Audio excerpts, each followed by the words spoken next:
칠흑 같은 어둠이 도시를 삼킬 밤 장대비가 아스팔트 위에서 분주히 춤을 추고 있었다.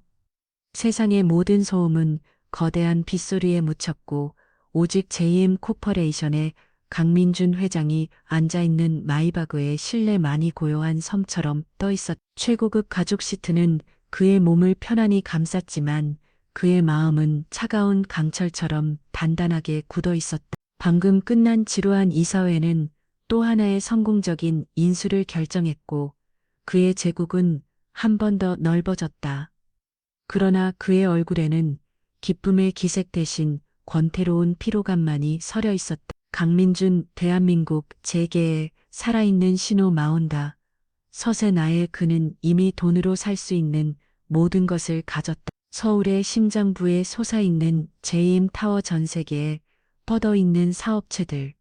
그리고 그의 옆자리를 지키는 아름다운 아내까지. 그의 삶은 한치의 오차도 없이 완벽하게 설계된 건축물과 같았다. 감정이라는 불필요한 요소는 철저히 배제된 채 오직 이성과 효율 그리고 끝없는 성공에 대한 갈망만이 그를 움직이는 동력이었다. 김 기사가 운전하는 차는 한강의 야경을 가로지르는 다리를 부드럽게 미끄러져 나갔다.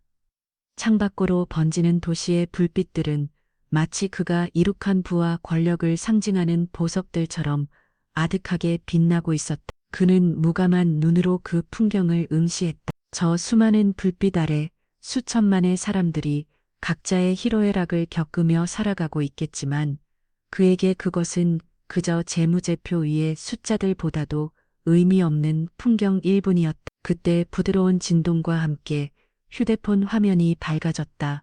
아내 박서연이었다. 오늘 저녁 VVIP 갤러리 오프닝 잊지 않으셨죠? 당신이 꼭 와야 한다고 관장이 신신당부했어요. 늦지 마세요. 짧은 메시지에는 어떤 따스함도 담겨 있지 않았다. 그것은 사랑하는 남편에게 보내는 안부 인사가 아니라 사업 파트너에게 보내는 일정 확인 통보에 가까웠다. 박사연 국내 굴지의 미술관 관장이자 정계 실력자의 달 그녀와의 결혼은 사랑이 아닌 전략적 제휴였다. 그는 강민준에게 사격의 확고한 지위와 예술이라는 고상한 이미지, 그는 그녀에게 JM 코퍼레이션 안주인이라는 막강한 권력과 부를 주었다. 그들의 관계는 서로의 필요가 완벽하게 맞물려 돌아가는 차가운 톱니바퀴와 같았다. 민주는 짧게 알았어. 라고 답장을 보내고는 휴대폰을 옆자리에 던져두었다. 그는 갤러리의 시끄러운 음악과 의미 없는 대화, 그리고 거짓된 미소들을 떠올렸다. 그 모든 것이 그의 완벽한 삶을 구성하는 필수적인 부품들이었지만 오늘은 유독 견디기 힘들 만큼 공허하게 느껴졌다. 회장님 전방에 추돌 사고가 있어서 도로가 통제되고 있습니다. 조금 돌아가야 할 것 같습니다. 백미러를 통해 김 기사의 조심스러운 목소리가 들려왔다. 상관없어. 가장 빠른 길로가. 민주는 무심하게 대답하며 넥타이를 조금 느슨하게 풀었다. 피로가 묵직하게 어깨를 짓눌렸다. 10분 일찍 도착하든 10분 늦게 도착하든 그의 세상은 아무것도 달라지지 않을 터였다. 김 기사는 익숙하게 핸들을 돌려 번화가를 벗어나 낡고 비좁은 골목길로 접어들었다. 차창 밖 풍경이 급격하게 변했다. 화려한 내용사인과 높다란 빌딩들은 사라지고 금방이라도 무너져 내릴 듯한 낡은 다세대 주택들과 희미한 가로등이 그 자리를 대신했다. 빗줄기는 좁은 골목을 더욱 음산하게 만들었고 바퀴가 운동이를 지날 때마다 흙탕물이 사방으로 튀었다. 차의 속도가 현저히 줄어들었다. 민주는 미간을 찌푸렸다. 이런 누추한 곳은 그의 인생에서 지워진 지 오래된 풍경이었다. 성공을 위해 달려오면서 그는 이런 어둡고 가난한 이면을 엿서 외면해왔다. 그것은 그가 벗어나고 싶었 과거의 잔재였고 돌아보고 싶지 않은 불편한 진실이었다. 차가 잠시 멈춰서 좁은 사거리에서 낡은 트럭 한 대가 힘겹게 짐을 내리고 있었기 때문이었다. 민주는 짜증스럽게 혀를 차며 창밖으로 시선을 돌렸다.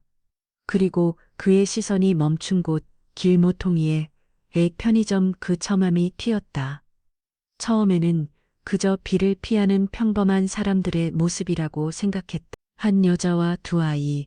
여자는 아이들을 품에 꼭 끌어안고 있었고 아이들은 흠뻑 젖은 채 추위에 떨고 있었다.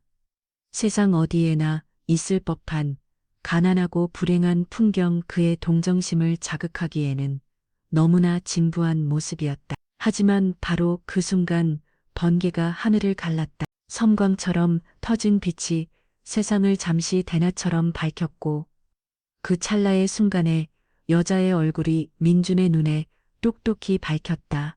숨이 멎었다. 심장이 바닥으로 곤두박질 치는 듯한 충기. 그의 완벽하게 통제되던 세상에 거대한 균열이 생기는 소리가 들렸다. 그는 자신의 눈을 의심했다. 잘못 본 것이라고 있을 수 없는 일이라고 스스로에게 되뇌었다. 그러나 그의 기억은 그 얼굴을 단 한순간도 잊은 적이 없었다. 이수진 그의 전 부인이었다. 10년 전 그가 성공을 위해 가차없이 버렸던 여자. 그의 첫사랑이었고 그의 아이들을 낳아준 여자. 민주는 유리창에 거의 얼굴을 박을 듯이 그녀를 쳐다보았다. 수진의 얼굴에는 세월의 고단함이 그대로 새겨져 있었다. 한때 햇살처럼 밝게 빛났던 눈은 깊은 그늘을 잠겨 있었고 생긴 엄치던 뼈는 수척하게 말라 있었다. 값싼 티셔츠와 낡은 청바지는 비에 젖어 몸에 축축하게 달라붙어 있었고 그 여의 곁에는 두 아이가 있었다. 10살 남짓되어 보이는 남자아이와 그보다 두어 살 어려 보이는 여자아이와 남자아이는 엄마를 지키려는 듯 잔뜩 경계하는 눈빛으로 주변을 둘러보고 있었고 여자아이는 엄마의 옷자락을 꼭 붙잡은 채 불안한 듯 입술을 깨물고 있었다. 아이들의 얼굴 위로 민준 자신의 어린 시절 모습이 희미하게 겹쳐 보였다. 그리고 부정할 수 없는 진실이 그의 심장을 찔렀다. 저 아이들은 자신의 아이들이었다. 아들, 우주와 딸, 별이 그가 마지막으로 아이들을 본 것은 법원의 조정실에서였다. 그때 아이들은 지금보다 훨씬 어렵고 무슨 일이 일어나는지도 모른 채 그저 울고 있었다. 그는 아이들에게 값비싼 장난감을 안겨주고 앞으로 부족함 없이 살게 해주겠다는 차가운 약속과 함께 돌아서었다. 그 후 10년 그는 매달 거액의 양육비를 보내는 것으로 아버지로서의 의무를 다했다고 생각했다. 단 한 번도 그들이 어떻게 사는지 어떻게 자라는지 궁금해하지 않았다. 그의 세상에서 그들은 이미 존재하지 않는 사람들이었다. 그런데 지금 그의 눈앞에 있는 것은 무엇인가? 최고급 백화점에서 가장 좋은 옷만 입고 최고의 교육을 받아야 할 그의 아이들이 비에 젖은 생쥐처럼 초라한 모습으로 편의점 처맘이 돼서 추위에 떨고 있었다. 양육비는 어디로 갔는가? 무엇이 잘못된 것인가? 수많은 질문이 그의 머릿속을 헤집었지만 그보다 더 큰 충격이 그의 온몸을 마비시켰다. 트럭이 짐을 다 내리고 길을 비켜주었다. 김기선은 다시 부드럽게 차를 출발시켰다. 마이바오는 소리 없이 미끄러져 그들 곁을 지나쳤다. 차창을 사이에 두고 두 개의 세상이 스쳐 지나갔다. 한쪽은 완벽한 부와 성공의 세상, 다른 한쪽은 처절한 가난과 고통의 세상. 그 두 세상을 가르는 경계선 위에 강민준이 있었다. 그는 소리치고 싶었다. 멈추라고 김 기사에게 당장 차를 세우라고 외치고 싶었다. 차에서 내려 그들에게 달려가고 싶었다. 왜 이런 모습으로 있냐고 도대체 무슨 일이 있었냐고 묻고 싶었다. 하지만 그의 인물은 떨어지지 않았다. 그의 몸은 시트에 뿌리 박힌 듯 움직이지 않았다. 그는 그저 100m를 통해 점점 작아지는 그들의 모습을 필사적으로 쫓을 뿐이었다. 수진이 추위에 떠는 딸의 어깨를 감싸 안았다. 아들은 주먹을 꽉 쥔 채 허공을 노려보고 있었다. 그들의 모습이 빗속으로 아득히 사라질 때까지 민주는 눈을 떼 수없었다. 얼마나 지났을까? 차는 어느새 강남의 호화로운 저택가 패 멈췄었다. 자동으로 열리는 육중한 철문 잘 같고 진정원 그리고 성처럼 솟아있는 집, 그가 이룩한 성공의 상징들이었다. 그러나 지금 그의 눈에는 그 모든 것이 낯설고 공허하게 보였다. 회장님 도착했습니다. 김 기사의 목소리에 그는 겨우 정정을 차렸다. 그는 아무 말 없이 차에 서내렸다. 비는 여전히 세차게 쏟아지고 있었다. 하인이 우산을 받쳐들고 달려왔지만 그는 아랑곳하지 않고 비를 맞으며 현관으로 걸어갔다. 어무종이 왜 이렇게 늦었어요? 비 다 맞았잖아요. 현관 문이 열리자 완벽하게 차려입은 박서연이 그를 맞았다. 최고급 실크 드레스를 입고 값비싼 보석으로 치장한 그녀는 한 폭의 그림처럼 아름다웠다. 그녀의 목소리는 언제나처럼 계산된 상냥함을 담고 있었다. 하지만 민주는 그녀의 말을 듣지 못했다. 그의 귀가에는 세찬 빗소리와 함께 편의점 처마 밑에서 떨고 있던 아이들의 모습이, 그리고 모든 것을 체념한 듯한 수진의 텅 빈 눈빛이 끊임없이 맴돌았다. 그는 서연을 스쳐 지나갔다. 그의 얼굴은 돌처럼 굳어 있었지만 그 안에서는 거대한 폭풍이 휘몰아치고 있었다. 그는 곧장 2층에 있는 자신의 서재로 향했다. 육중한 문을 닫고 잠그자 세상과 완벽하게 차단된 그마나 공간이 나타났다. 통유리창 밖으로 비에 젖은 도시가 한눈에 들어왔다. 그가 지배하는 도시. 그러나 오늘 밤 그는 그 도시의 왕이 아니라 모든 것을 잃어버린 패배자처럼 느껴졌다. 민주는 창가에 서서 멍하니 밖을 내다보았다. 그의 완벽했던 제국, 그 견고했던 성벽에 오늘 밤 작은 균열이 생겼다. 그리고 그 균열은 걷잡을 수 없이 그의 모든 것을 무너뜨릴 기세로 서서히, 그리고 분명하게 벌어지고 있었다. 다음 날 아침 제임 코퍼레이션의 심장 보인 펜트하우스 집무실은 여느 때와 다름없이 고요했다. 그러나 그 공간을 채우는 공기는 미세하게 달랐다. 평소라면 서류를 넘기는 소리와 키보드 소리만이 규칙적으로 울려 퍼졌겠지만 오늘 강민준 회장은 창가의 선체에 미동도 하지 않았다. 그의 등은 거대한 도시를 향해 있었지만 그의 시선은 창밖의 풍경이 아닌 지난 밤의 기억 속에 고정되어 있었다. 밤새 한숨도 자지 못했다. 눈을 감으면 비에 젖어떨고 있던 세 사람의 모습이 망냥처럼 떠올랐다. 수척해진 수진의 얼굴, 경계심 가득했던 아들 우주의 눈빛법에 질려있던 딸 별의 작은 손. 그 장면들은 날카로운 파편이 되어 그의 가슴을 해지웠다. 수십 먹짜리 침대와 최고급 실크 잠옷, 또 그의 몸에 스며든 한기를 쫓아내지 못했다. 회장님, 노크 소리와 함께 최진우 이사가 안으로 들어왔다. 최 이사는 JM 코퍼레이션의 창립 초기부터 강민준의 곁을 지켜온 신복 중에 신복이었다. 그는 강민준의 그림자처럼 움직이며 그의 가장 더럽고 은밀한 일들을 처리해왔다. 결제 서류입니다. 최 이사는 평소처럼 서류 뭉치를 책상 위에 올려놓았다. 그러나 그는 곧장 물러나지 않고 잠시 주인의 얼굴을 살펴다. 강민준의 얼굴은 평소보다 더 창백했고 눈 밑에는 짙은 근을 잊어 있었다. 그의 날카로운 직감은 무언가 심상치 않은 일이 일어났음을 경고하고 있었다. 민주는 천천히 몸을 돌렸다. 그의 눈은 핏발이 서 있었다. 그는 책상으로 걸어가 의자에 앉는 대신 그 앞에 버티고 썼다. 최 이사, 예 회장님. 민주는 잠시 망설였다. 자신의 가장 깊은 칩을 10년 동안 했어. 외면해 온 과거를 다른 사람에게 드러내는 것은 그에게 익숙하지 않은 일이었다. 그는 언제나 완벽한 통제자여야 했다. 그러나 어젯밤의 충격은 그의 단단한 껍질을 붓고 그의 나약함을 끄집어냈다. 사람을 좀 찾아줘. 그의 목소리는 평소보다 조금 낮고 거칠었다. 누구 말씀이십니까? 이수진. 그리고 내 아이들. 마치 금기어처럼 입에 닿는 것조차 어색한 이름이었다. 최 이사의 표정이 순간 미세하게 굳어졌다. 그는 이수진이라는 이름이 강민준 회장에게 어떤 의미인지 알고 있는 몇 안 되는 사람이었다.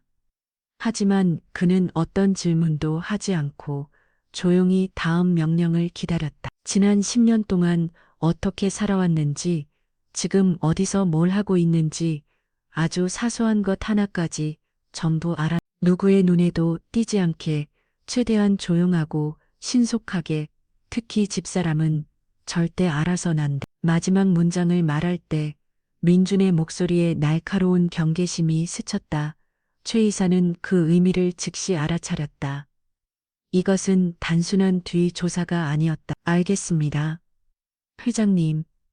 최 이사는 짧게 대답하고는 고개를 숙여 예를 표한 뒤 조용히 집무실을 나갔다. 문이 닫히자 다시 혼자 남은 민주는 무겁게 의자에 몸을 기댔다. 그는 손으로 마른 세수를 했다. 고사가 시작되었다. 이제 그는 더 이상 과거를 외면할 수 없었다. 판도라의 상자는 열렸고 그 안에서 무엇이 튀어나오든 그는 마주해야만 했다. 조사 결과를 기다리는 시간은 지독하게 길었다. 산더미처럼 쌓인 서류에도 쉴 새 없이 울리는 전화에도 집중할 수 없었다. 그의 의식은 자꾸만 과거로, 그가 성공과 맞바꾼 시간 속으로 흘러 들어갔다. 25의 강민준. 그는 가진 것 하나 없는 흙수저였다. 낡은 옥탑방의 곰팡내와 라면 국물 냄새가 그의 청춘을 지배했다. 하지만 그는 불행하지 않았다. 그의 곁에는 이수진이 있었기 때문이다. 같은 대학 후 배웠던 그녀는 언제나 햇살처럼 웃으며 그의 곁을 지켰다. 민준 씨, 이것 좀 먹고 해. 밤새 코딩에 몰두하고 있는 그의 등 뒤로 따뜻한 목소리와 함께 구수한 된장찌개 냄새가 다가왔다. 작은 밥상 위에는 갓 지은 밥과 소박한 반찬 몇 가지가 전부였지만 그에게는 세상 그 어떤 진수성찬보다 따뜻한 식사였다. 미안해 수진아, 나 때문에 너까지 고생이고 그런 말 하지 마. 나는 민준 씨 꿈을 믿어. 당신은 언젠가 아주 큰 사람이 될 거야. 내가 알아. 수진은 그의 등을 토닥이며 환하게 웃었다. 그녀의 미소는 그의 유일한 안식처이자 그를 달리게 하는 연료였다. 그는 그녀의 믿음을 배신하지 않기 위해, 그녀에게 세상 모든 것을 가져다 주기 위해 필사적으로 일했다. 그 시절의 가난은 불편했지만 그들의 사랑은 그 무엇보다 뜨겁고 진실했다. 회장님, 최 이사의 목소리가 그를 과거의 환상에서 거칠게 끌어냈다. 어느새 2시간이 흘러 있었다. 최 이사의 손에는 얇은 보고서 파일이 들려 있었다. 벌써 기초적인 정보만 우선 정리했어. 민주는 마른 침을 삼키고 파일을 받아들었다. 차가운 종이에 감촉이 그의 손끝을 통해 심장까지 파고구는 듯했다. 그는 천천히 첫 장을 넘겼다. 보고서의 내용은 간결하고 건조했다. 하지만 그 안에 담긴 사실들은 비수처럼 날카로웠다. 첫째, 양육비. 그는 이혼 합의에 따라 매달 1,000만 원의 양육비를 지정된 계좌로 보내왔다. 그의 의무는 거기까지였다. 그러나 보고서에 따르면 그 돈은 5년 전부터 이수진의 통장으로 들어가지 않았다. 누군가에 의해 중간에서 다른 계좌로 빼돌려졌고 그 돈의 최종 행방은 묘연했다. 5년, 무려 5년 동안 그의 아이들은 단 한 분의 양육비도 받지 못하고 있었던 것이다. 둘째, 이수진의 생활. 이혼 후 그녀는 위자료로 받은 돈을 탈탈 털어 작은 온라인 아동복 쇼핑몰을 시작했다. 그녀의 감각과 성실함 덕분에 사업은 제법 자리를 잡아가고 있었다. 그녀는 혼자 힘으로 아이들을 키우며 꽃부하게 살아가고 있었다. 셋째, 몰라. 모든 것이 무너져 내린 것은 정확히 5년 전부터였다. 갑작스러운 세무조사, 쇼핑몰에 대한 악의적인 허위리, 뷰테로 주요 거래처의 일방적인 계약하기, 마치 약속이라도 한 듯 불행이 연쇄적으로 터져나왔다. 결국 그녀의 사업은 1년도 채 버티지 못하고 파산했다. 그 후로 그녀는 식당 서빙 청소, 전단지 배포 등 닥치는 대로 일하며 두 아이를 키워왔지만 삶은 나아지지 않고 계속해서 결함 끝으로 내몰렸다. 민주는 보고서를 진선을 부들부들 떨었다. 손등에 시퍼런 힘줄이 돋아냈다. 이것은 단순한 불운이 아니었다. 명백한 의도를 가진 치밀하게 계획된 공격이었다. 그의 머릿속에 한 사람의 얼굴이 떠올랐다. 박서연. 모든 불행이 시작된 5년 전은 그가 박서연과 재혼하고 제임 코퍼레이션의 경영권을 완벽하게 장악한 시기와 정확히 일치했다. 설마 아니야. 아무리 그녀라도 그는 애써 의심을 지우려 했지만 한번 피어오른 의심의 씨앗은 맹독처럼 그의 이염 마비시키기 시작했다. 분노와 함께 지독한 죄책감이 온몸을 덮쳤다. 그는 돈만 던져주면 모든 책임이 꺾인다고 생각했다. 그 돈이 제대로 가고 있는지, 그들이 어떻게 살고 있는지 단 한 번도 확인하지 않은 자신의 무관심이 결국 그들을 지옥으로 밀어넣은 공범이었다. 다시 기억의 파편이 그의 뇌리를 스쳤다. 사업이 궤도에 오르기 시작했을 때였다. 그는 일에 미쳐 있었다. 더 큰 성공, 더 많은 돈에 대한 갈망이 그의 모든 것을 집어삼키고 있었다. 그는 집에 들어가는 날보다 회사에서 밤을 새우는 날이 더 많아졌다. 당신 요즘 변했어. 어느 날 밤 수진이 지친 얼굴로 그에게 말했다. 뭐가 얼굴 보기가 힘든 건 괜찮아, 바쁜 거 아니까. 하지만 당신 눈에는 이제 나랑 아이들이 없는 것 같아. 당신 머릿속엔 온통 회사 사업 돈 얘기뿐이야. 이러다 당신 자신을 잃어버릴까봐 무서워. 그녀는 돈을 원한 게 아니었다. 그저 예전처럼 자신을 따뜻하게 바라봐주는 남편을, 아이들과 함께 웃어주는 아빠를 원했을 뿐이었다. 하지만 당신의 그에게는 그녀의 말이 철없는 투정으로 밖에 들리지 않았다. 바로 그 무렵 박서연이 그의 인생에 본격적으로 등장하기 시작했다. 사교 모임에서 우연히 알게 된 그녀는 교묘하게 그의 야망을 파고들었다. 강 대표님 같은 분이 그런 평범한 여자에게 발목 잡혀 있는 건 시간 낭비예요. 더 큰 세상으로 나가려면 그에 걸맞은 파트너가 필요한 법이죠. 그녀의 속삭임은 달콤한 독처럼 그의 영혼에 스며들었다. 결국 그는 성공을 위해 기거의 악마에게 영혼을 팔았고 그 재물은 이수진과 아이들이었다. 최이사. 민준이 얼음장처럼 차가운 목소리로 말했다. 예, 회장님. 파더 깊이 5년 전 이수진의 쇼핑몰에 달린 악성 리뷰 IP 세무조사를 넣은 놈, 거래처의 허송문을 퍼뜨린, 그리고 양육비를 빼돌린 계좌의 주인이 누군지 관련된 모든 놈들의 이름, 관계, 돈의 흐름까지 사사치 다 파했죠. 먼지 한 톨까지. 전부. 그의 눈빛은 더 이상 과거에 잠겨 있지 않았다. 상처 입은 짐승의 눈빛, 복수를 결심한 포식자의 눈빛으로 변해 있었다. 그는 더 이상 후회하고만 있지 않을 것이다. 자신의 과거를 망가뜨리고 자신의 아이들을 고통 속에 몰아넣은 배우를 반드시 찾아내 가을기 갈기 찢어버릴 것이다. 최 이사는 말없이 고개를 숙였다. 그는 이제 곧 거대한 피바람이 불어닥칠 것을 예감했다. 그날 밤 강민주는 다시 집무실에 홀로 남았다. 창밖으로 펼쳐진 도시의 야경은 여전히 화려했지만 이제 그의 눈에는 아무것도 들어오지 않았다. 책상 위에는 낡은 서랍 깊숙한 곳에 숨겨두었던 작은 사진 액자가 놓여 있었다. 사진 속에는 환하게 웃고 있는 젊은 시절의 수진과 그녀의 양팔에 매달려 장난치고 있는 어린 우주와 별이가 있었다. 그가 스스로 내다버린 행복의 증거였다. 그의 완벽한 인생은 거짓 위에 세워진 모래성이었다. 자신의 잔인한 야망과 누군가의 추악한 연력, 그리고 그의 지독한 무관심이 뒤섞여 만들어낸 허상. 이제 그가 묻어버리려 했던 과거가 포효하며 부활하고 있었다. 그리고 그 과거는 그에게 혹독한 대가를 요구하기 시작했다. 며칠의 시간이 흘렀다. 강민주 내 세상은 두 개로 완벽하게 분리되었다. 낮에 그는 여전히 J.M. 코퍼레이션의 냉철한 군주였다. 수조원이 오가는 계약서에 선명하고 임원들을 상대로 얼음장 같은 지시를 내렸다. 밤에 그는 박서연의 우아한 남편으로서 사격의 화려한 조명 아래 섰다. 그러나 그의 가면 뒤에서는 오직 단 하나의 목적을 위해 불타오르는 복수의 화신이 숨쉬고 있었다. 그날 저녁도 그랬다. 국내 유수의 기업 총수들이 모두 모인 한자선 갈라에서 그는 박서연의 옆자리를 지키고 있었다. 아내 박서연은 뭘 만난 고기처럼 빛나고 있었다.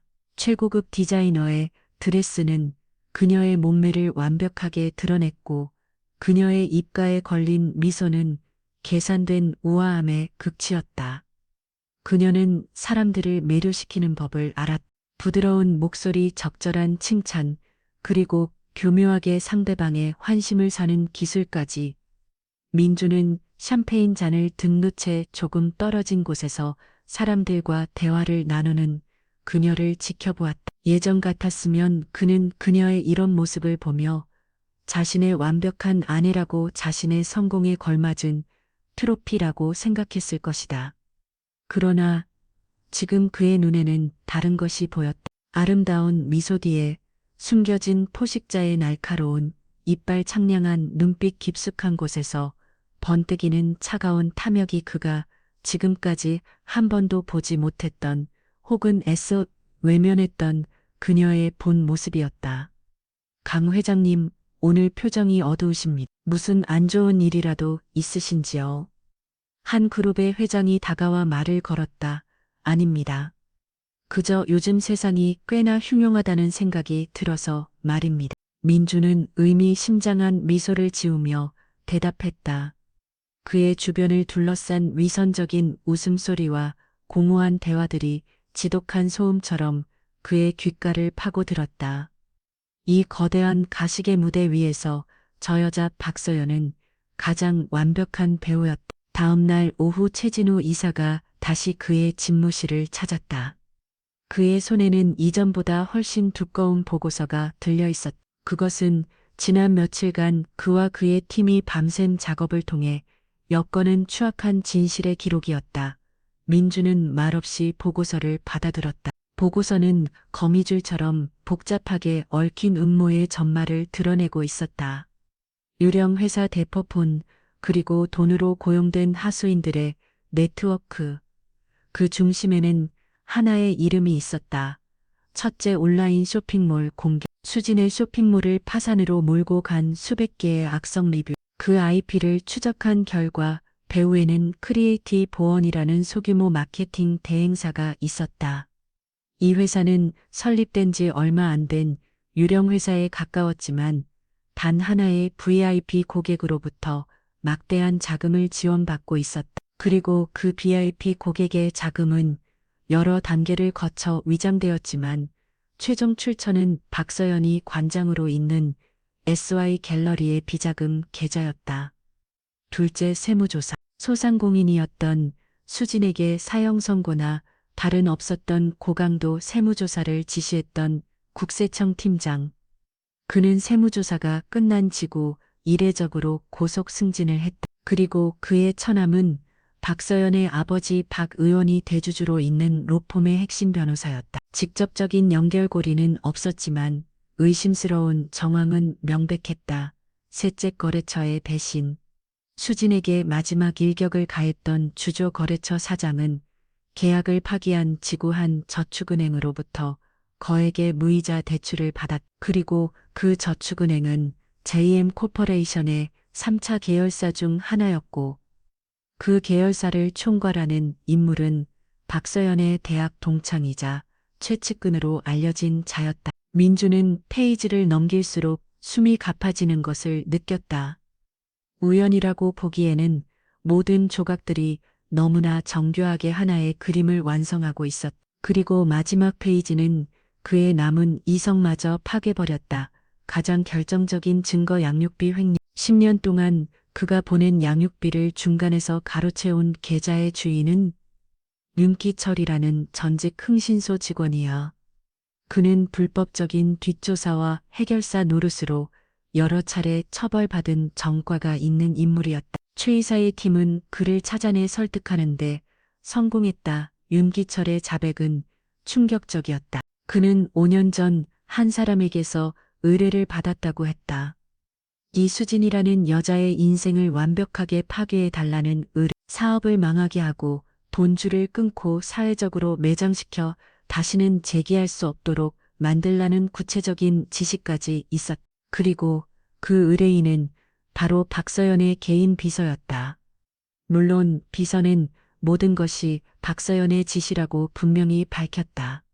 다시다는 강민준 회장님 앞에 나타나 성가시게 하는 일이 없도록 아예 존재 자체를 지워버리라고 했습니다. 보고서에 적힌 윤기철의 마지막 진술이 민준의 눈에 밝혔다. 콩 심장이 바닥으로 떨어지는 소리가 들렸다. 온몸의 피가 차갑게 식어버리는 느낌. 분노를 넘어선 지독한 허탈감과 배신감이 그의 영혼을 잠식혔다. 이제 모든 것이 명확해졌다. 이것은 단순히 그에게서 수진을 떼어놓기 위한 계략이 아니었다. 한 인간의 삶을 송돌이 재짓밟고 그의 아이들을 비참한 가난 속으로 밀어넣은 계획적이고 잔인한 파괴 행위였다. 그는 지난 5년을 떠올렸다. 이 여자와 한 침대에서 잠을 자고 한 식탁에서 밥을 먹었다. 그녀의 우아한 미소와 상냥한 목소리에 속아왔다. 그는 세상 모든 것을 가졌다고 생각했지만 사실은 가장 가까운 곳에 있는 독사를 알아보지 못한 어리석은 장님에 불과했다. 그날 저녁 그는 저택의 거대한 다이닝룸에서 박서연과 마주 앉았다. 길고 화려한 테이블의 양 끝에 앉은 두 사람 사이에는 차가운 침묵이 흘렸다. 기묘한 심묵이 흘렸다. 민주는 와인잔을 기울이며 아무렇지 않은 척 입을 열었다. 오늘 오후에 우연히 옛날 사람을 만났어. 내가 처음 사업 시작할 때 신세졌던 사람인데 어머 그러셨어요. 반가웠겠네요. 서연은 완벽하게 손질된 스테이크를 루아하게 썰며 대답했다. 그 사람이 수진 씨 소식을 얼핏 전해주다군. 아주 힘들게 산다. 민준이 그녀의 눈을 똑바로 보며 말했다. 이수진이라는 이름이 나오자 서연의 손에 들린 나이프가 순간 멈췄차. 아주 찰나의 순간이었지만 민주는 놓치지 않았다.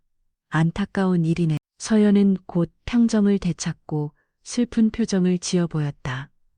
역시 여자는 혼자 힘으로 살아가기 힘든 세상인가 봐요. 특히 아이들까지 있으면 더 하겠. 진작에 좋은 사람 만나서 재혼이라도 했으면 좋았을 텐데 그녀의 목소리에는 한치의 흔들림도 없었다. 오히려 안타깝다는 듯한 연기력은 소름이 돋을 정도였다. 민주는 속으로 비웃었다. 이제 그는 저 완벽한 가면 뒤에 숨겨진 괴물의 얼굴을 똑똑히 보고 있었다. 다시 과거의 기억이 그를 덮쳤다. 수진과 이혼하기 직전 끊임없이 그의 귀에 속삭이던 서연의 목소리. 그녀는 유력 인사 부부들의 사진이 실린 잡지를 우연히 그의 책상 위에 올려놓았다. 역시 성공한 남자 곁에는 그에 걸맞은 현명한 아내가 있어야 한다는 말을 넌지시 던지면서 그녀는 다른 사람에게서 들었다며 수진 씨가 많이 힘들어한다. 당신의 성공을 버거워하는 것 같다는 거짓된 소문을 흘렸. 그의 죄책감을 자극하고 수진으로부터 그를 심리적으로 멀어지게 만들기 위한 교묘한 이간질이었다. 그는 이제야 깨달았다. 그녀의 모든 말, 모든 행동 하나하나가 자신을 손에 넣기 위한 치밀하는 계산 아래 이루어졌다는 것을. 그는 그저 성공의 눈이 먼 야심가가 아니었다. 안에 잔인한 계략에 노란한 멍청한 꼭두각시였다. 식사가 끝나고 민주는 방음시설이 완벽한 자신의 서재로 돌아왔다. 그는 최 이사에게 전화를 걸어보고서의 모든 내용을 대형 스크린에 띄우라고 지시했다. 스크린 위로 수많은 이름과 회사, 그리고 자금의 흐름이 거미줄처럼 펼쳐졌다.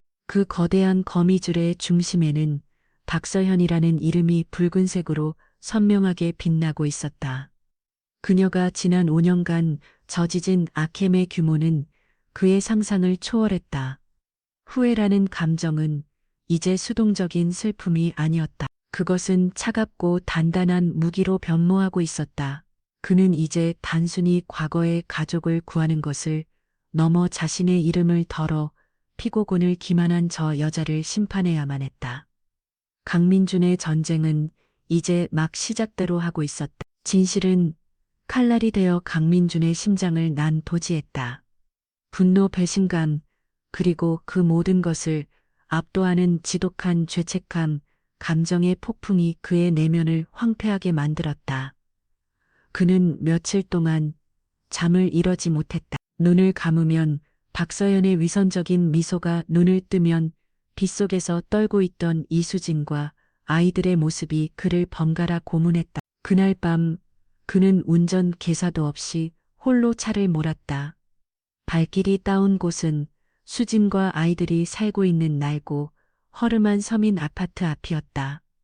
그는 길 건너편 어둠 속에 차를 세우고 엔진을 걷다. 5층 희미한 불빛이 새어나오는 작은 창문, 저곳이 그들의 보금자리였다. 그는 얼마나 오랫동안 그 창문을 바라보았는지 모른다. 저 작은 공간 안에서 벌어지고 있을 삶을 상상했다. 비좁고 추운 방, 변변찮은 저녁 식사, 그리고 끊임없는 생활고에 지쳐 있을 수진의 모습. 자신이 보낸 양육비가 제대로 전달되기만 했더라면 그들이 저런 비참한 곳에서 살지는 않았을 것이다. 자신이 단 한 번만이라도 그들의 삶에 관심을 가졌더라면 모든 것이 달라졌을 것이다. 가슴을 쥐어짜는 듯한 통증이 밀려왔다.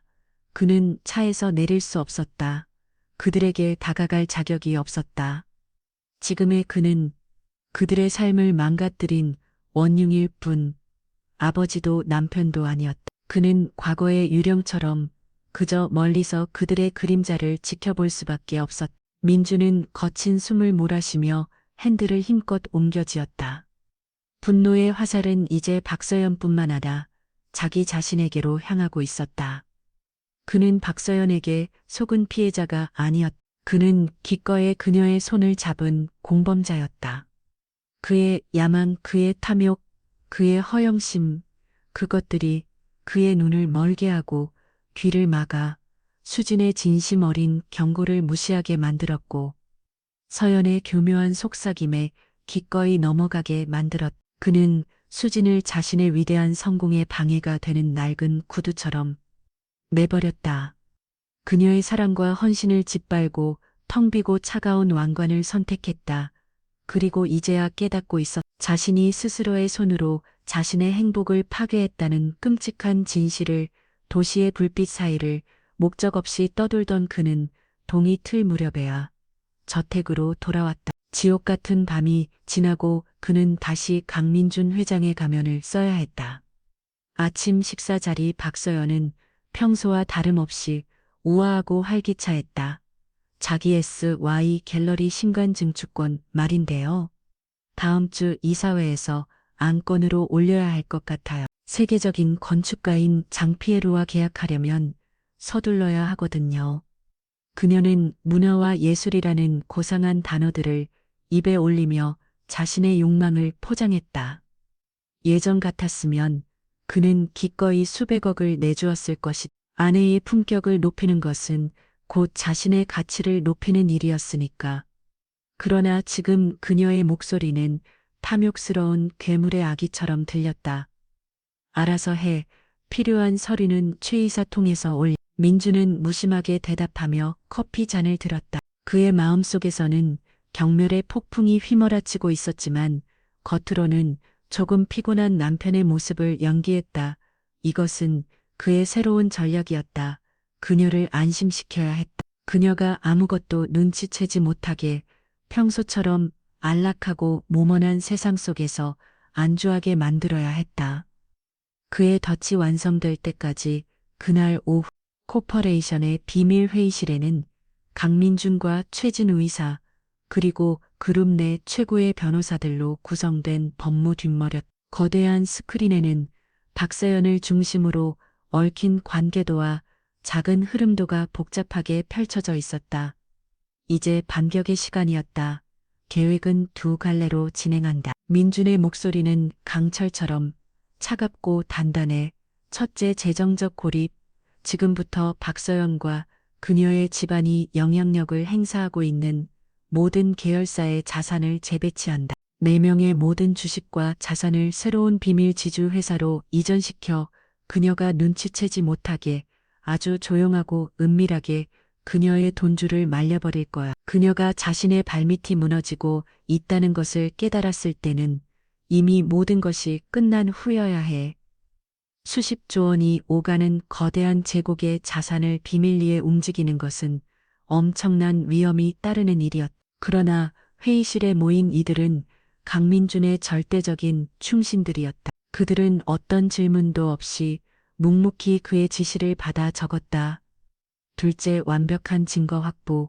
윤기철의 자백만으로는 부족해.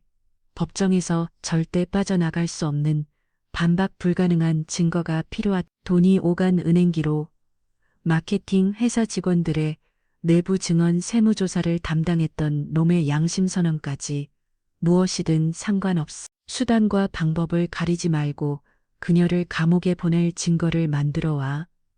그의 눈은 얼음처럼 차갑게 빛나고 있었다. 자비라는 없었다. 그는 박서연이 사올린 모든 것을 빼앗고 그녀를 사회적으로나 법적으로나 완벽하게 매장시킬 작정이었다. 회의가 끝나고 모두가 떠난 뒤 최 이사가 조심스럽게 새로운 보고서를 내밀었다. 회장님, 이것은 사모님과 자제분들에 대한 근황 보고입니다. 그것은 강민준이 별도로 지시한 것이었다. 차갑고 계산적인 복수를 계획하는 와중에도 그의 마음 한구석에는 언제나 그들이 있었다. 보고서는 지극히 평범했다. 오후 3시 이수진 씨도 자녀와 함께 동네 작은 공원에 감 딸 이별 양띠다. 넘어져 무릎에 상처. 이수진 씨의 상처 소독구 딸을 안아줌. 아들 이우두 죽은 동생과 어머니 곁을 지키며 주변을 경계함. 민주는 보고서에 첨부된 몇 장의 사진을 보았다. 멀리서 몰래 찍은 초점이 흐릿한 사진이었다. 벤치에 앉아 딸의 무릎에 약을 발라주는 수진의 모습, 엄마 품에 안겨 눈물을 그치는 결의의 모습, 그리고 그 옆에서 굳은 표정으로 서 있는 우주의 모습, 그 평범하고 소박한 모성의 풍경이 그의 분노로 가득 찬 이 심장을 찔렀다.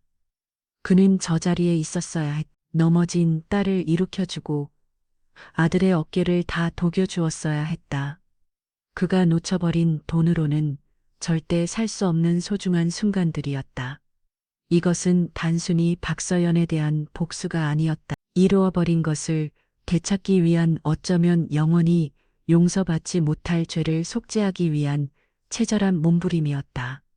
그 주말 강민준과 박서연은 예술의 전당 오페라, 극장 VVEP석에 나란히 앉아 있었다. 대한민국 상위 1%만이 들어올 수 있는 그들만의 세상. 그들은 여전히 완벽한 권력자의 부부처럼 보였다. 무대 위에서 비극적인 여주인공이 죽음을 앞두고 부르는 마지막 아리아가 울려 퍼졌다. 서연은 무대에 완전히 몰입한 듯 혹은 그런 척하며 감동 어린 표정을 짓고 있었다. 민주는 어두운 조명 아래 드러난 그녀의 연못을 싸늘하게 응시했다. 그는 이제 그녀에게 아무것도 느끼지 않았다. 사랑도 증오도 아닌 그저 차가운 경멸만이 남아있을 뿐이었다. 그는 지금 자신의 옆에 앉아있는 이 아름답고 교활한 독사를 위해 거대하고 잔혹한 비극의 무대를 준비하고 있었다. 그의 계획은 이미 첫 단계를 넘어 차질 없이 진행되고 있었다. 그의 내면을 휘몰아치던 폭풍은 멎었다. 그 자리에는 먹이감을 향해 조용히 다가가는 사냥꾼의 섬뜩한 집중력만이 남아있었다. 무대 위에 오페라는 곳 막을 내리겠지만 그가 연출하는 진짜 비극은 이제 막 시작되고 있었다. 시간이 흐를수록 박서연은 불길한 예감에 사로잡혔다. 강민준의 변화는 미묘했지만 분명했다. 그는 여전히 그녀의 남편이었고 코퍼레이션의 회장이었지만 그의 영혼은 다른 곳에 가 있는 듯했다. 그의 눈은 텅 비어 있었고 형식적인 대화 외에는 어떤 감정적인 교류도 없었다. 회사 일 때문이라는 그의 변명은 더 이상 설득력이 없었다. 무엇보다 그녀의 예리한 감각을 자극한 것은 돈의 흐름이었다. 그녀의 갤러리 신관 증축 프로젝트는 사소하지만 신경 쓰이는 문제들에 계속해서 발목이 잡혔다.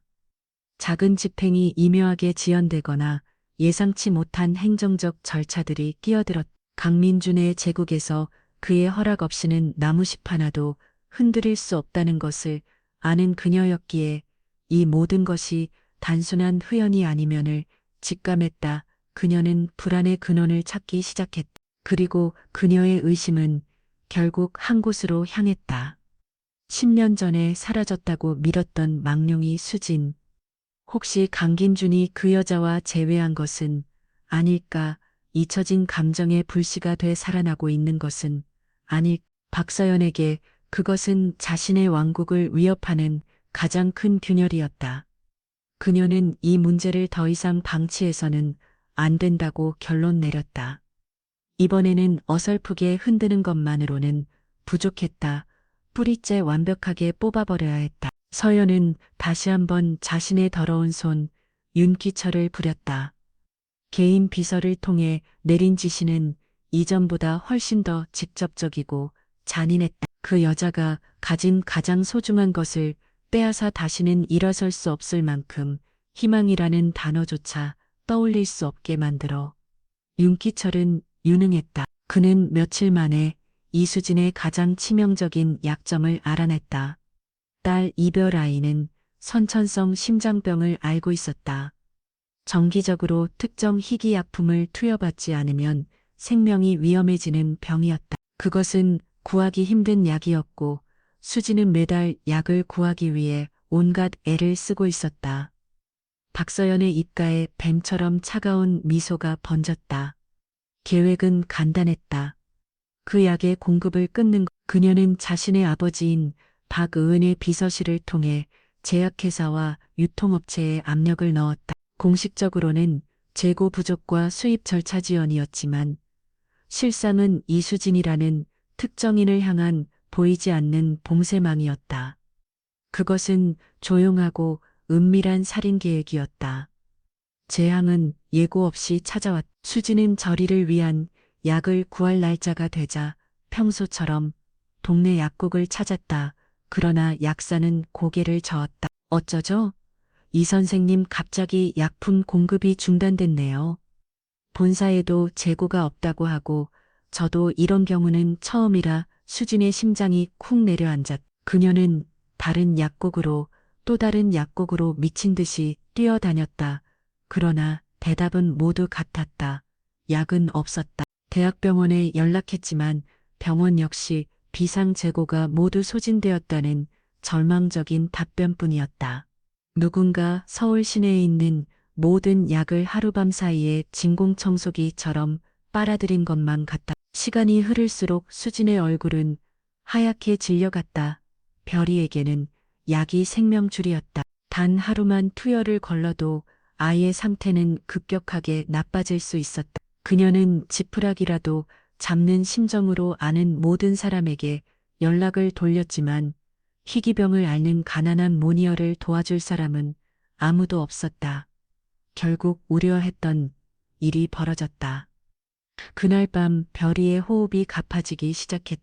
아이의 작은 입술은 파랗게 변해갔고 식은땀이 온몸을 적셨다. 아이는 가슴을 부여잡으며 고통스러워했다. 엄마, 아파 숨을 쉴 수가 없어. 별아 정신 차려. 별아 수진의 절규와 함께 별이는 결국 의식을 잃고 축 늘어졌다. 바로 그 시각 강민주는 제2의 코퍼레이션의 최고위급 임원회의를 주재하고 있었다.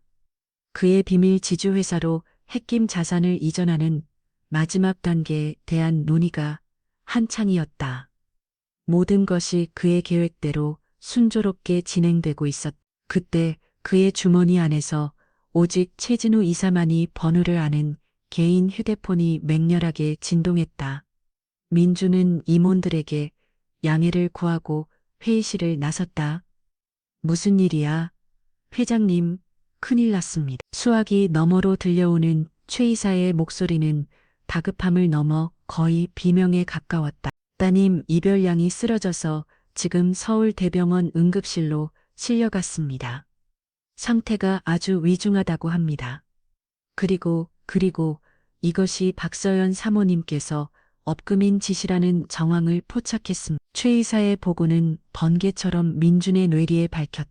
이수진 가족을 보호하기 위해 붙여두었던 감시팀이 아이가 쓰러지는 것을 목격하고 보고하는 동시에 박서연을 감시하던 팀, 그녀의 비서와 윤기철 사이에 아무 같은 통화 내용을 감청해낸 것이다.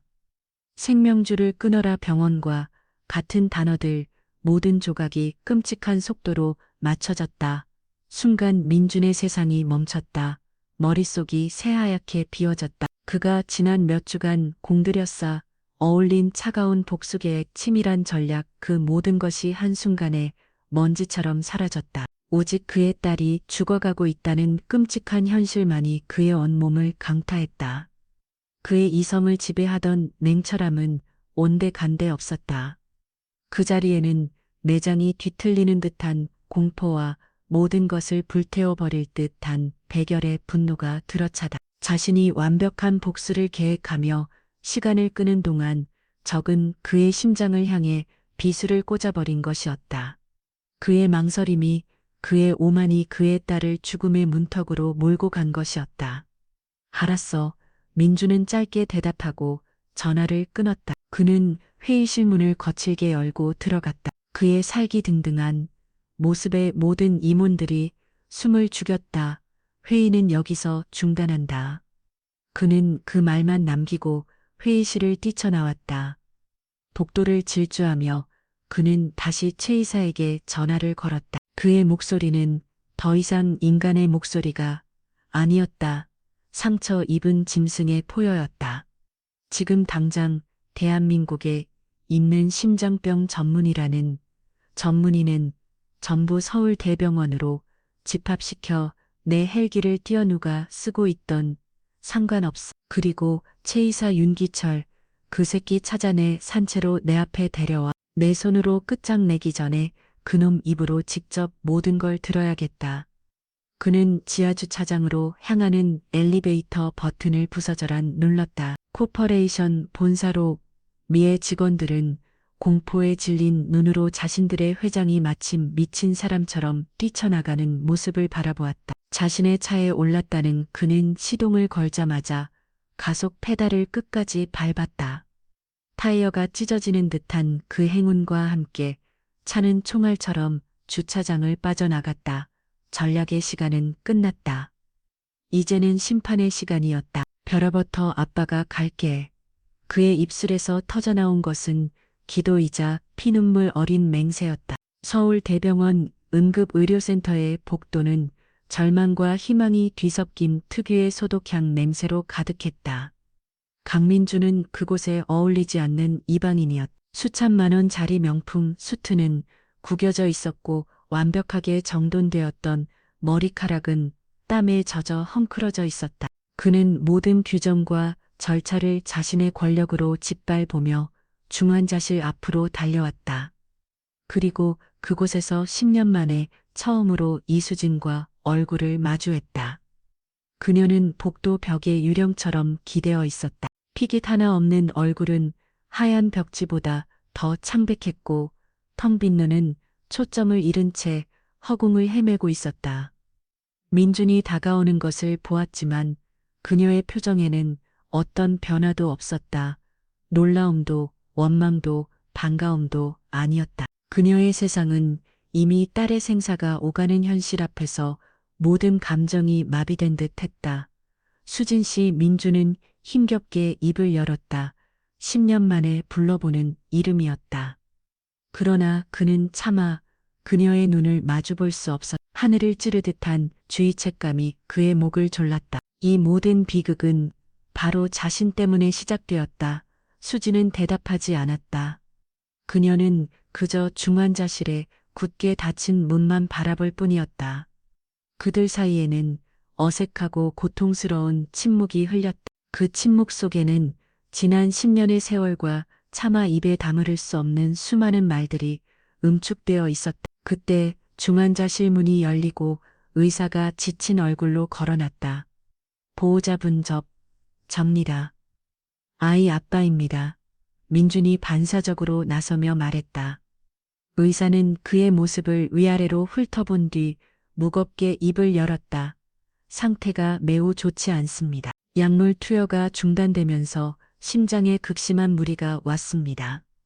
현재 가능한 모든 조치를 취하고 있지만 마음의 준비를 하셔야 할지도 모르겠습니다. 의사의 마지막 말은 사형 선고처럼 민준의 귀에 밝혔다. 세상이 무너져 내리는 듯한 충격. 그가 가진 돈, 그가 가진 권력, 그 모든 것이 지금 이 순간 딸의 꺼져가는 생명 앞에서는 아무런 소용이 없었다. 그는 복도 한쪽 구석에 서 있는 아들 우주를 보았다. 아이는 그를 향해 불타는 듯한 증오와 불신이 가득한 눈빛을 보내고 있었다. 그 눈빛은 당신이 여긴 왜 왔어? 라고 당신 때문에 동생이 죽어가고 있잖아. 라고 소리치고 있었다. 민준의 가슴은 갈기갈기 찢어졌다. 바로 그 순간 기적이 일어났다. 민준의 명령을 받은 헬기가 병원 옥상에 도착하며 전국에서 수소문한 심장병 치료제와 함께 국내 최고의 소아심장의 과권위자가 실려온 것이었다. 병원 전체가 강민준이라는 이름 하나에 일사불란하게 움직이기 시작했다. 최고의 의료진이 투입되고 최첨단 장비가 동원되었다. 피가 마르는 듯한 몇 시간이 흘렀다. 민준과 수지는 중환자실 앞을 떠나지 못했다. 그러다 마침내 수술복을 입은 의사가 밝은 표정으로 걸어놨다. 기적입니다. 아이가 고비를 넘겼습니다. 상태가 안정되었습니다. 그 말에 굳어있던 수진의 몸이 주르륵 무너져 내렸다. 그녀는 바닥에 주저앉아 소리 없이 눈물을 터뜨렸다. 민준을 짓눌던 거대한 바위가 사라지는 듯한 안도. 그러나 그 안도감은 손실간의 차갑고 단단한 결심으로 바뀌었다. 이제 그가 해야 할 일이 무엇인지 명확해졌다. 그가 병원에서 딸의 격을 지키는 동안 최진우 이사의 팀은 어두운 지하 창고에서 윤기철을 기다리고 있었다. 민주는 잠시 병원을 빠져나와 그곳으로 향했다. 묶인 채 바닥에 무릎 꿇려 있던 윤기철은 민준의 모습을 보자 사색이 되어 벌벌 떨어졌다.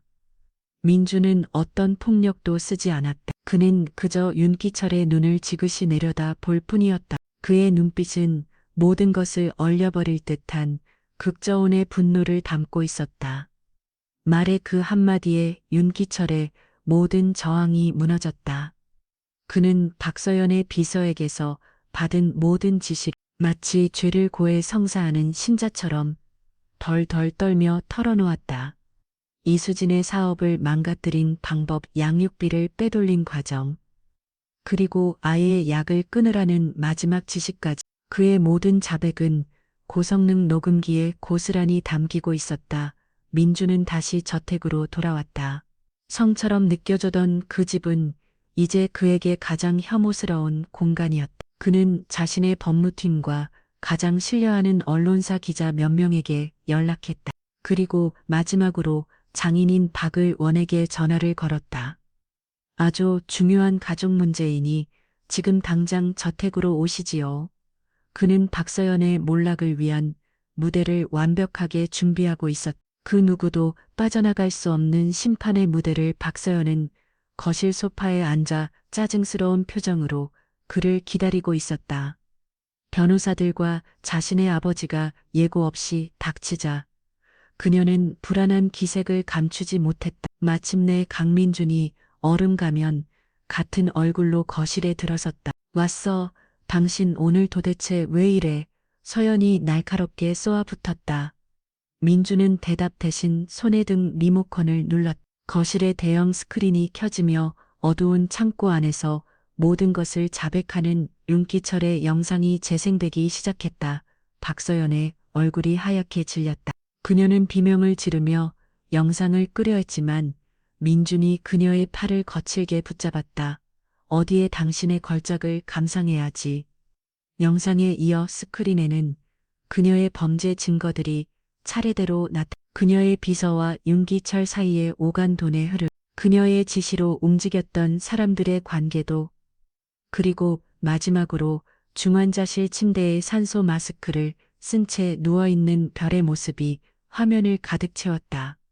네가 무슨 짓을 했는지 이제 알겠어. 민준의 목소리는 처음에는 차가운 속삭임 같았지만 점점 분노로 가득 찬 천둥 소리처럼 변해갔다. 네가 한 여자의 인생을 어떻게 망가뜨렸는지, 내 아이를, 내 딸을 어떻게 죽이려 했는지 말해봐. 이 악마 같은 여자야. 아니야, 난 몰라. 저건 다 거짓말이야. 서연은 발악하듯 소리치며 아버지에게 매달렸다. 아빠, 저 사람이 미쳤나 봐요. 그러나 박 의원은 싸늘한 눈으로 딸을 내려다 볼 뿐이었다. 그는 노련한 정치인이었다. 스크린에 펼쳐진 증거들이 무엇을 의미하는지, 자신의 정치 인생이 이 괴물 같은 딸 때문에 어떻게 끝장날 것인지 즉시 꿰달았다. 그는 격렬과 공포가 뒤섞인 표정으로 딸의 손을 뿌리쳤다. 모든 것이 끝났음을 직감한 순간 박서연의 우아한 가면이 산산조각 났다. 그녀는 바닥에 주저앉아 히스테릭하게 울부짖고 저주를 펴붓고 발버둥 쳤다. 그러나 그 모습은 그저 추하고 가련할 뿐이었다. 민주는 한때 자신의 아내였던 여자의 비참한 몰골을 벌레 보듯 내려다보았다. 그는 변호사들을 향해 돌아서서 그녀와 그녀의 아버지가 모두 듣도록 명령했다. 이혼 소송을 진행하시오.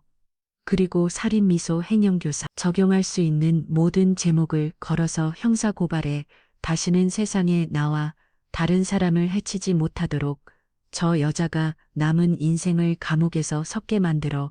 그는 더 이상 뒤돌아보지 않았다. 울부짖는 서연을 등지고 자신의 인생을 폐허로 만든 그 저택을 걸어놨다. 전쟁은 끝났다. 그러나 그의 영령을 구원하기 위한 진짜 싸움은 이제부터 시작이었다. 그의 목적지는 병원이었다. 강민준이 연출한 심판의 무대는 세상을 뒤흔들었다. 다음 날 대한민국의 모든 언론은 코퍼레이션의 충격적인 스캔들로 도배되었다. 제2M그룹 강민준 회장 아내 박서연 전격 이혼 및 고소 충격. 사격의 여왕 박서연 자녀 살인미소 혐의로 긴급 체포. 박 의원 딸의 범죄 스캔들 연루 의혹. 전격 정계 은퇴 선언. 박서연이 쌓아올린 화려한 제국은 하루밤 사이에 먼지처럼 무너져 내렸다. 그녀의 모든 자산은 동교되었고 SY 갤러리는 압수수색을 당했으며 그녀를 따르던 수많은 사람들은 설물처럼 빠져나가. 얼마 전까지 최고급 드레스를 입고 샴페인 잔을 부딪히지 던 그녀는 이제 차가운 구지 소환에서 죄수복을 입은 초라한 범죄자로 전락했다. 강민주는 이승리의 어떤 희열도 느끼지 않았다. 그전 늦어버린 의무를 지독하게 고통스러운 방식으로 완수했을 뿐이었다. 그 후 몇 주 동안 세상의 소음과 달리 병원은 고요했다. 강민준의 세계는 이제 오직 병실을 중심으로 돌아갔다. 그는 제국의 경영을 최진호 이사에게 맡기고 모든 일정을 취소한 채 병원에서 살다시피 했다. 딸 베리는 기적처럼 회복하고 있었다. 아직 몸은 약했지만 아이는 하루가 다르게 생기를 되찾아갔다. 민주는 딸의 격을 지켰다. 아이가 잠들어 있을 때는, 복도에서 깨어 있을 때는 병실 한쪽 구석에서 조용히 그 모습을 지켜보았다. 그는 세상에서 가장 좋은 장난감과 가장 맛있는 음식들을 병실로 실현해 놨지만 정작 아이에게 어떻게 다가가야 할지 몰랐어. 그는 아버지가 되는 법을 잊어버린 사람이었다. 그의 모든 행동은 어색하고 서툴렸다. 그러던 어느 날 오후 그림책을 보던 별이가 작은 목소리로 그를 불렀다. 아저씨, 아저씨라는 단어가 비수처럼 그의 심장을 찔렀다. 그러나 아이는 맑은 눈으로 그를 올려다보며 말을 이었다. 저 살려주셔서 고맙습니다. 아이의 순수한 감사 인사가 10년 넘게 얼어붙어 있던 그의 심장에 처음으로 와닿는 온기였다. 그는 차마 고개를 들지 못하고 그저 아이의 작은 손을 내려다보며 눈시울을 붉힐 뿐이었다. 그 모습을 복도에서 지켜보고 있던 우주가 조용히 그에게 다가왔다. 아이의 눈에 가득했던 증오는 이제 혼란스러움으로 바뀌어 있었다. 왜 이제 와서 이러시는 거예요? 날카로운 질문이었지만 그 안에는 원망보다 순수한 궁금증이 담겨 있었다. 민주는 변명할 말을 찾을 수 없었다. 그는 아들의 눈을 똑바로 바라보며 갈라지는 목소리로 대답했다. 아빠가 어리석었어. 미안하다. 아들아, 그것은 모든 것을 되돌리기엔 너무나 부족한 말이었다. 하지만 길고 험난한 속죄의 여정에서 내디딘 진심 어린 첫 걸음이었다. 민주는 마침내 수진과 제대로 마주할 용기를 냈다. 그는 병원 옥상 정원에서 홀로 바람을 쐬고 있는 그녀에게 다가갔다. 그는 어떤 변명도 책임 전가도 하지 않았다. 그는 오롯이 자신의 죄를 인정했다. 내 잘못이야. 그의 목소리는 심하게 떨리고 있었다. 나의 야망, 나의 탐욕이 당신과 아이들을 버렸어. 그 괴물을 내 삶에 끌어들인 것도 나야. 용서받지 못할 거라는 거 알아. 하지만 내 남은 평생을 다 바쳐서 속죄하고 싶어. 수지는 말없이 그의 고백을 들었다. 그녀의 눈에는 더 이상 분노가 없었다. 그 자리에는 아주 깊고 근원적인 슬픔만이 자리하고 있었다. 그녀는 복수를 원하는 패배자가 아니었다. 모든 풍파를 이겨낸 생존자였고 오직 아이들만을 생각하는 어머니였다. 이제 내 인생에 당신은 없어. 민준 씨. 그녀는 담담하게 말했다.